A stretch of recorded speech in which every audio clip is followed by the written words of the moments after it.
नमस्कार। कार्यक्रम अलग धारमा यहाँलाई हामी हार्दिक स्वागत गर्छौँ। दर्शकवृन्द, आज हामी वन सम्पदा तेरो कि मेरो भन्ने केन्द्र र प्रदेश सरकार बीचको तानातानमा आजको अलग धारलाई केन्द्रित गरेका छौँ।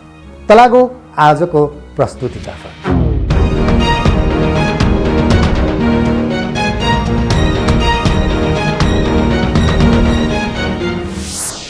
अब आजको प्रस्तुति दर्शकवृन्द, विकेन्द्रीकरणको अभ्यास प्रभावकारी र जनसेवामुखी हुन नसकेकोले देश सङ्घीयतामा गएको हो।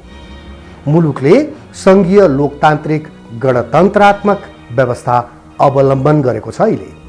तर तीन तहको सरकारका बीच अधिकार क्षेत्रको लडाईँ झन्झन जटिल बन्दै गएको छ।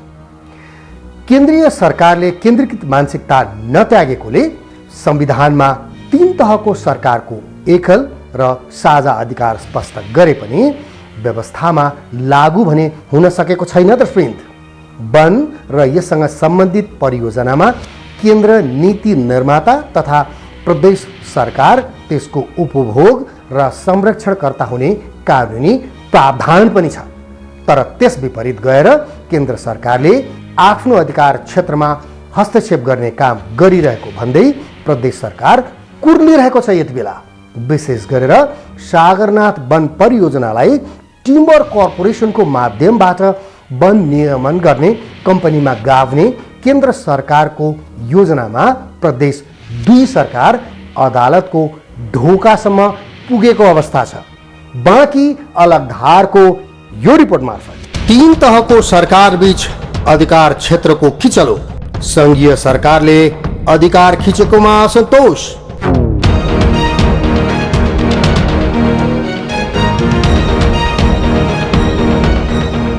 मुलुक सङ्घीय संरचनामा सञ्चालित छ, तर व्यवहारमा सङ्घीयता अनुरूप अधिकार बाँडफाँड हुन नसक्दा सङ्घ, प्रदेश र स्थानीय सरकार बीच अधिकार क्षेत्रलाई लिएर मनमुटाव बढ्दो छ। सङ्घीय सरकारले अधिकार खोजेको तल्ला सरकारहरूले ठानिरहेका छन्। तीन तहको निर्वाचन भएको 2 वर्ष बित्दा पनि अधिकार क्षेत्रको अन्योलता हटेको छैन। प्रदेश सरकार अधिकारको बाँडफाँडको विषयमा केन्द्र सरकारसँग सन्तुष्ट देखिएको छैन। स्रोत साधन बाँडफाँडबारे केन्द्रले सङ्घीयताको मर्मलाई आत्मसात गर्न नसकेको जस्तो देखिन्छ।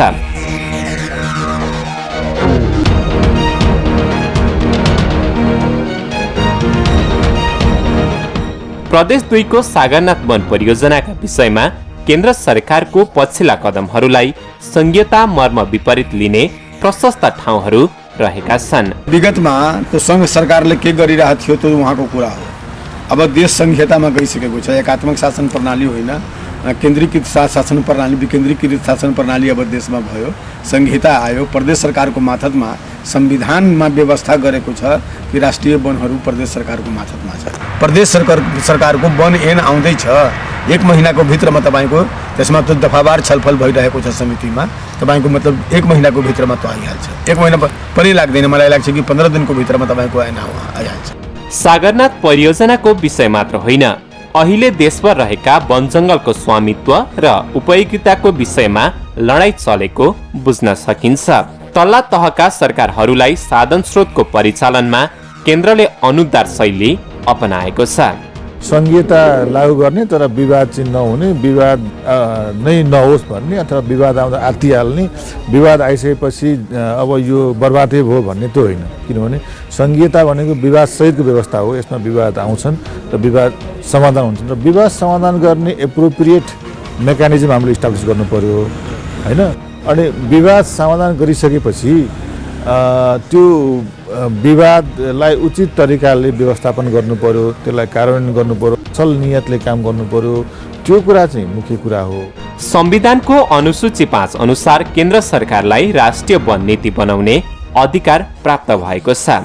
यस्तै अनुसूची 6 अन्तर्गत प्रदेशभित्रको राष्ट्रिय वन, जल उपयोग तथा वातावरण व्यवस्थापन गर्ने अधिकार प्रदेश सरकारलाई रहेको छ।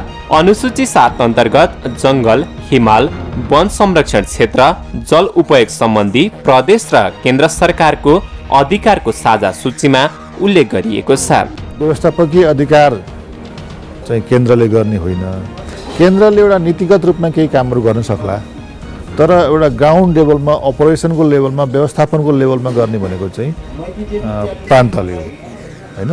त्यस कारणले अगर यो केन्द्रले भने जस्तो सबै कुरा अहिलेको जुन गरिरहेछ त्यसरी गर्ने हो भने त प्रान्तको कुनै अस्तित्वै हुँदैन। अहिले हाम्रो समय भनेको प्रान्तको अस्तित्व स्थापित गर्ने समय हो होइन, प्रान्तको अस्तित्व स्थापित गर्ने समय हो। यो कन्स्टिट्युसनमा एउटा फेडरलिजमको स्किम छ नि, कन्स्टिट्युसनल स्किम अफ फेडरलिजम, त्यो अन्तर्गत चाहिँ हामीले अहिले प्रान्तको अस्तित्व र प्रान्तको चाहिँ यो काम कारबाही अपरेसन यसलाई स्थापित गर्नुपर्ने कुरा समय छ संविधान अनुसार होइन। तर अब अहिले केन्द्रकृत मानसिकता छ, सबै ऐनहरू पहिलादेखि धेरै पहिला बनाएका छन्, एउटा सङ्क्रमणकालीन अवस्था छ। त्यस कारणले गर्दाखेरि केन्द्रले पनि के सोच्ला भन्दाखेरि यो मैले गर्न पाएँ, त्यसमा फेरि वन भनेको त अलिकति रिसोर्स मोबिलाइजेसन गर्ने कुरा हो, त्यो रिसोर्स मोबिलाइजेसन गर्ने कुरामा सबैको आँखा जानु स्वाभाविकै हो। त्यस कारणले यो कन्फ्लिक्ट भएको हो। अब सर्वोच्चले यसलाई सेटल गर्छ। वन सम्बन्धी कानुनलाई संशोधन र एकीकरण गर्न बनेको वन ऐन 2076ले राष्ट्रिय वनको स्वामित्व नेपाल सरकारमा सुरक्षित गरेको छ। यस्तै सीमा निर्धारण अधिकार पनि उसैलाई दिएको छ। तर ऐनको दफा 11 अन्तर्गत उपदफा 2ले प्रदेश सरकारलाई प्रदेशभित्रको राष्ट्रिय वन र अन्तर प्रदेश वनको संरक्षण, विकास र सदुपयोग गर्ने अधिकार दिएको छ।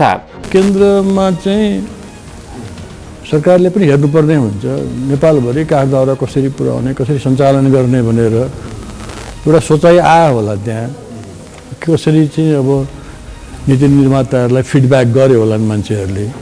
तर फिडब्याक गर्दा वास्तवमा देशको कानुनले संविधानले के भन्छ त्यो कुरा पनि फिडब्याक हुनु पर्थ्यो र त्यो फिडब्याक राम्ररी पुगेन जस्तो लागेन मलाई। र चाहिँ वन निगम खडा गर्दाखेरि चाहिँ कुन ऐन टेकेर गर्ने, कुन प्रक्रिया गर्ने, प्रदेशका अधिकार मिचिनु भएन, भइरहेका वन व्यवस्थापन अभ्यासहरू मिचिनु भएन। ती कुरा चाहिँ केन्द्रलाई फिडब्याक गर्नु दिनुपर्ने हो। त्यो नीति निर्मातालाई त्यो फिडब्याक पुगेन जस्तो लाग्छ र केही त्रुटि हुन गयो, त्यसैले विवाद खडा भयो। देशले संघीयता अपनाएको लामो समय भएको छैन, त्यसकारण यस्ता विवाद आउनु नौलो विषय होइन। विवाद लम्बिन भने दिनु हुँदैन।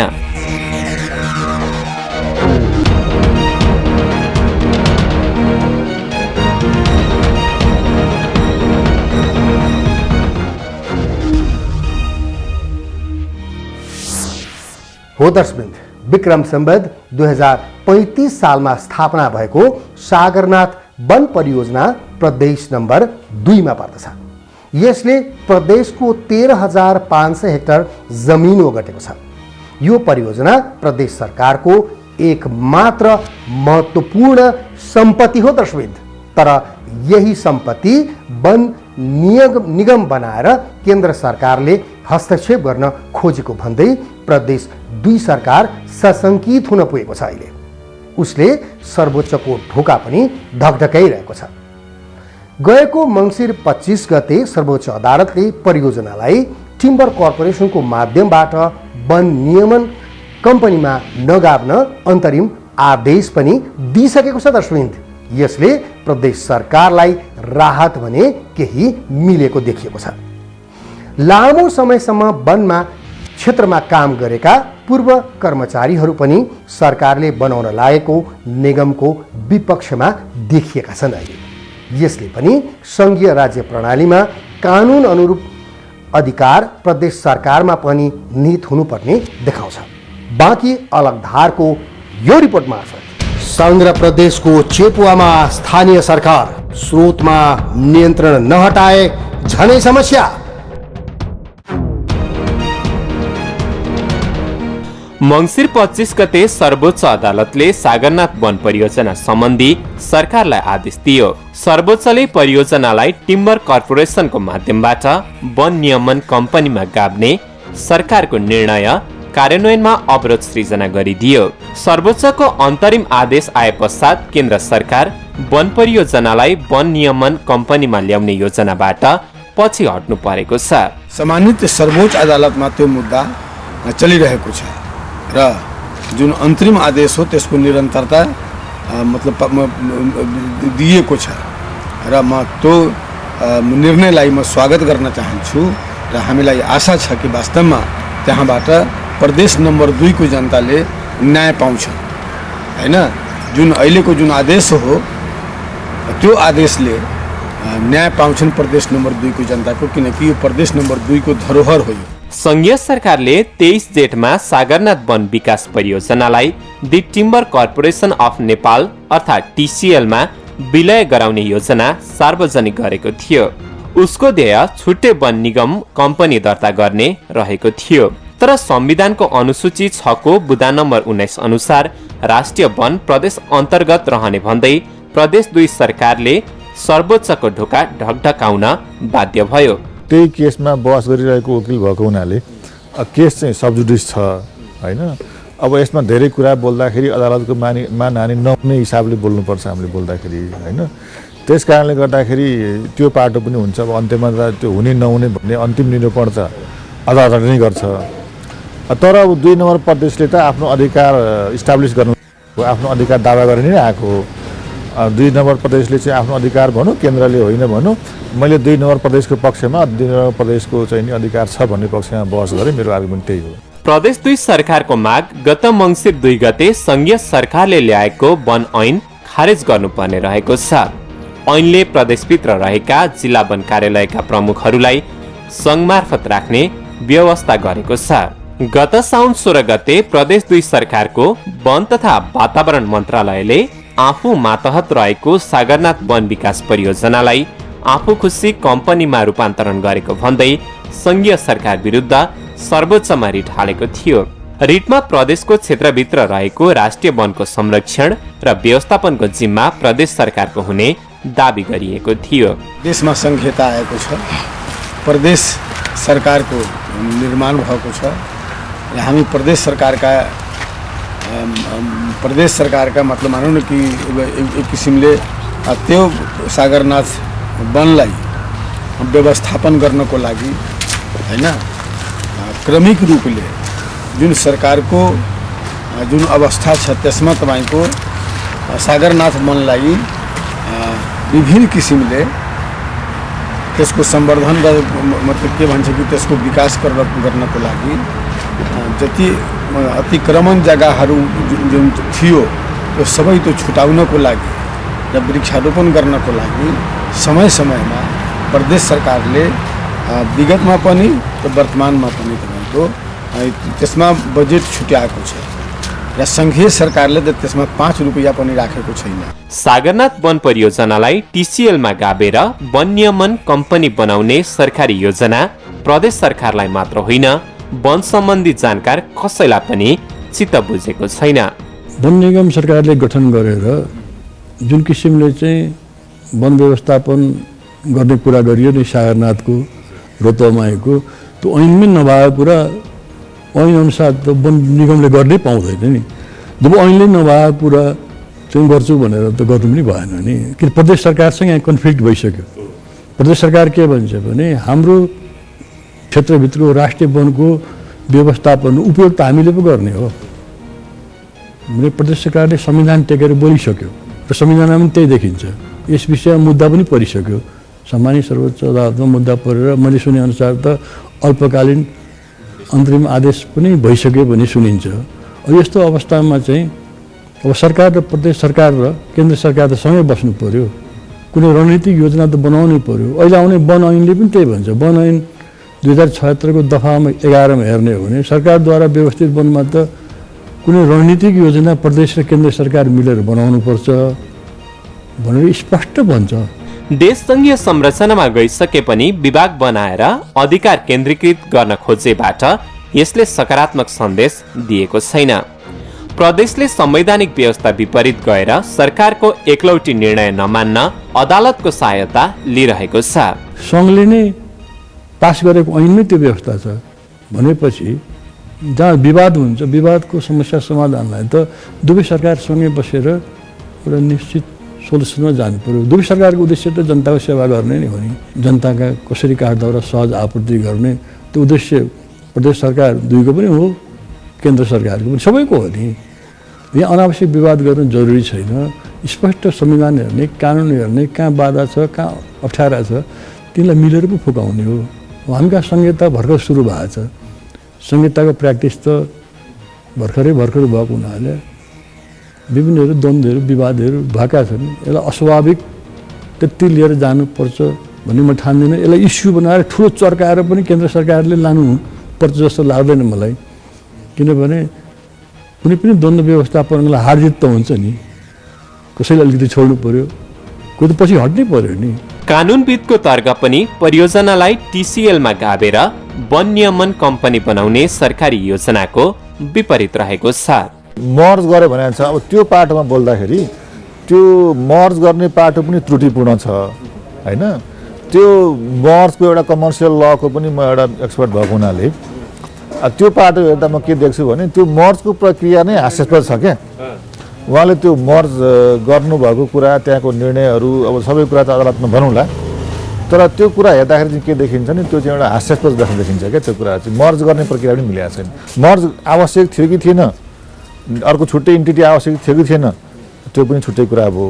तर उहाँले जुन मर्ज गर्नुभएको छ नि, त्यो प्रक्रिया पनि मिलेको छैन। प्रदेश र सङ्घबीचको विवादले सागरनाथ विकासमा असर परेको परियोजना प्रमुखहरू बताउँछन्। प्रत्येक वर्ष 1000 हेक्टर काठ काट्ने क्षमता भए पनि बीचमा चोरी तस्करी भएकाले हाल 14 देखि 20 हेक्टर मात्र काठ काट्न योग्य क्षेत्रमा सीमित भएको उनीहरूको भनाइ छ। यसले परियोजनालाई आवश्यक खर्च धान्न पनि हम्मे परेको छ। यो हल्का हरियो एरिया तारबार गरिसक्यौँ है, र यो एरिया, यो जुन एरिया छ, यो एरियामा तारबार यहाँसम्म पुगिसक्यो है। अब लगभग बस्ती एरिया चाहिँ हामीले हेरिसक्यौँ। अब यो एरियामा धेरै किसिमको झाकाझुकाइ कुराहरू पनि आयो होइन, तर हामीले कसैको पनि सुनेन। अब बस्ती भएका ठाउँहरू पनि हाम्रो तारबारका लागि पाइसकेका छौँ है। र मलाई लाग्छ हिजो पनि अलिकति केही घरहरू छोडिदिनु पऱ्यो भन्ने कोही आएको थिए जस्तो लाग्छ मलाई। उहाँहरूलाई मैले स्टेट फरवार्ड गरेको छु, कुनै घर छोड्नु छैन, सबै जाने हो। र यो अब यहाँसम्म पुगिसक्यो। यो ठाउँको सुकुम्बासी हामीले सबै खाइसक्यौँ। अब यो पुरै खाली छ, यो पुरै खाली छ, तर तारबार यो भएको छैन। यो सकिने बित्तिकै हामीहरू यो क्षेत्रलाई पनि तारबार गर्छौँ। र यो सबै भनौँ अब यो त हाम्रो आइदिइसक्यो, योलाई अब हरियो बनाउँदा फरक पर्दैन किनभने यहाँ त हामी उठाइसक्यौँ। र यो क्षेत्र जुन छ, यो क्षेत्रमा पनि हामीले जुन क्रोनिक एरिया थियो त्यो चाहिँ भोलि हामीहरूले बस्ती एरिया चाहिँ सक्छौँ। दुई सरकारको विवादको चेपुवामा स्थानीय सरकार पनि परेको देखिन्छ। तत्कालीन अवस्थामा जिल्ला विकास समितिले पाउँदै आएको रोयल्टी बापतको पैसा पाउन नसकेको गुनासो छ। वनको रोयल्टीहरू नेपाल सरकारमा जाने र स्थानीय तहमा चाहिँ जिल्ला विकासमा गइरहेको थियो। अहिले परिवर्तित सन्दर्भमा जिल्ला विकास जिल्ला समन्वयमा परिणत भएको छ। त्यसले गर्दा अब ती वनका रोयल्टीहरू चाहिँ जिल्ला समन्वयमा नभएर स्थानीय तहहरूमा चाहिँ त्यो जानुपर्छ। त्यसमा पनि केन्द्रीय कार्यालय हाम्रै नगरपालिकाको मार्फतमा रहेको कारणले गर्दाखेरि अधिकांश भूगोल पनि नगरपालिकाभित्र पर्नेले गर्दा सागरनाथ वन विकास परियोजनाको जति पनि बिक्रीबाट उठेको वन रोयल्टी हो त्यो स्थानीय जनताले त्यसबाट खपत गर्न पाउनुपर्ने, वनको विकासमा हुनुपर्ने, संरक्षणमा गर्नुपर्ने, वातावरणको काममा गर्नुपर्ने भएको कारणले गर्दाखेरि अबदेखिका त्यसका वनबाट प्राप्त हुने रोयल्टीको एउटा निश्चित प्रतिशत त्यसमा पनि मुख्य कार्यालय भएको ठाउँले गर्दाखेरि ईश्वरपुर नगरपालिकामा बढीभन्दा बढी त्यो रोयल्टी आउनुपर्छ। र त्यो रोयल्टीबाट नगरपालिकाले वन विकास, वातावरण विकास, जीविताको काममा चाहिँ हामी प्रयोग गर्ने कुरोमा हामी लागेका छौँ। आम्दानीमा सबै क्षेत्रको आँखा लागिरहँदा यहाँका कर्मचारीले भने 3 महिनादेखि तलब भत्ता पाउन सकेका छैनन्। वनको स्वामित्वको लडाईँले 15 करोड मूल्य बराबरको काठ बिक्री नभएर थन्किएको छ।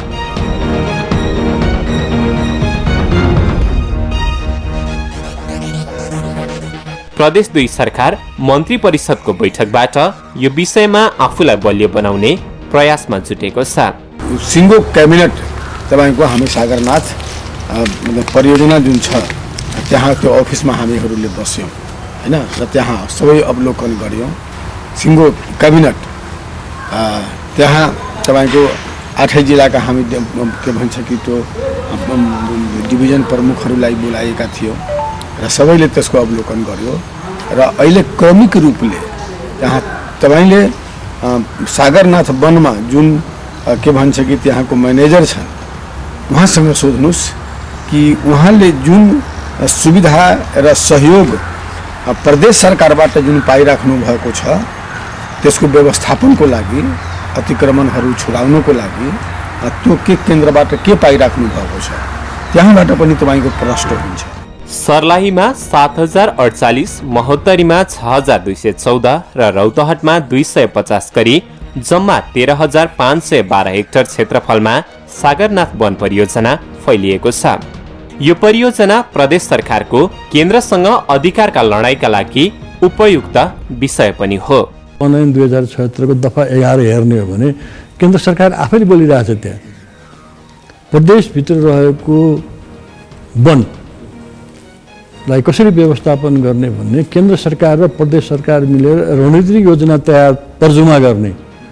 त्यो रणनीतिक योजना तर्जुमा अनुसार चाहिँ दुईटा सरकारहरू बसेर चाहिँ कसरी लैजाने भन्ने कुरो ऐनले नै स्पष्ट स्वीकारिसकेको अवस्था छ भने अनावश्यक जुङ्गाको लडाइँ गर्न जरुरी छैन नि। दुवैले जुङ्गा खौरिदियो भइभरि सँगै बस्ने छलफल गर्ने दुवैको उद्देश्य के हो? सरकारको उद्देश्य के हो त?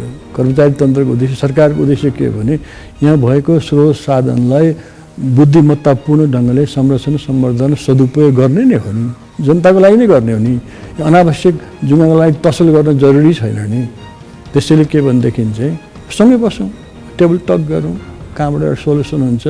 संविधानको पनि कदर त गर्नै पर्यो नि, संविधान त जसले पनि मान्नु पर्यो नि, प्रदेश सरकारले पनि मान्नु पर्यो, केन्द्र सरकारले पनि मान्नु पर्यो। संविधान र नीति नियम अनुसार काम हुनुपर्दछ। संघीय सरकारले अधिकार केन्द्रीकृत गर्नुभन्दा संघीय मर्म अनुसार अधिकार हस्तान्तरण गर्नु उपयुक्त हुन्छ। वन सम्पदा प्रदेशहरूको आम्दानीको स्रोत हो।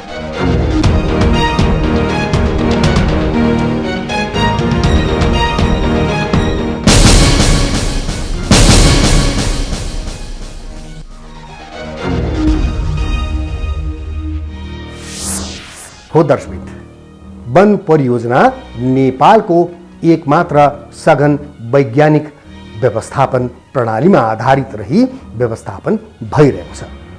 योजना घाटामा पनि गएको देखिएको छैन दर्शक। पछिल्लो समय नाफा उन्मुख हुँदै गएको देखिएको छ। त्यसकारण यसलाई टिसिएनमा हस्तान्तरण गर्नु उपयुक्त हुने देखिँदैन दर्शक।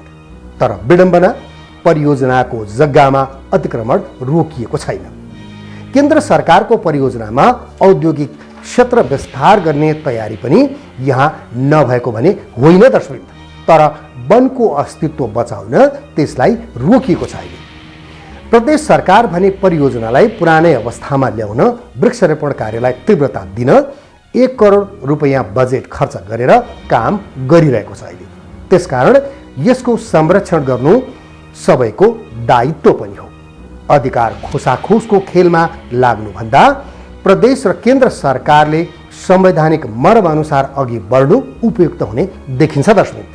यो थियो आजको अलगधारको रिपोर्ट, जसलाई सर्लाहीबाट हाम्रा संवाददाता प्रकाश मैनालीको सहयोगमा हाम्रा सहकर्मी रोहन आचार्यले तयार पारेका हुन्। यदि अलगधारलाई कुनै नयाँ सूचना, घटना, रोचक तथ्यहरू छन्, जानकारीहरू छन्, सल्लाह सुझाव र प्रतिक्रियाहरू छन् भने यहाँहरूले हामीलाई दिन सक्नुहुनेछ। हाम्रो कार्यालयको टेलिफोन नम्बर 400536 मा कार्यालय समयमा बिदाको दिन बाहेक यहाँहरूले सम्पर्क गर्न सक्नुहुनेछ। यस्तै यदि यहाँहरूले कुनै पनि बेला मोबाइलमा हाम्रो सम्पर्क गर्न चाहनुहुन्छ भने हाम्रो मोबाइल नम्बर हो 9802002006। त्यस्तै यहाँहरूले हामीलाई इमेल मार्फत पनि जानकारी दिन सक्नुहुनेछ। त्यसका लागि हाम्रो इमेल एड्रेस हो alagdharchannels@gmail.com। त्यस्तै यहाँहरूले हामीलाई फेसबुक र ट्विटरमा पनि फलो र लगअन गरेर हेर्न सक्नुहुनेछ। हस् त, आजको अलगधारको प्रस्तुति यति नै। अलगधारको सम्पूर्णलाई बिदा दिनुहोस्। नमस्कार।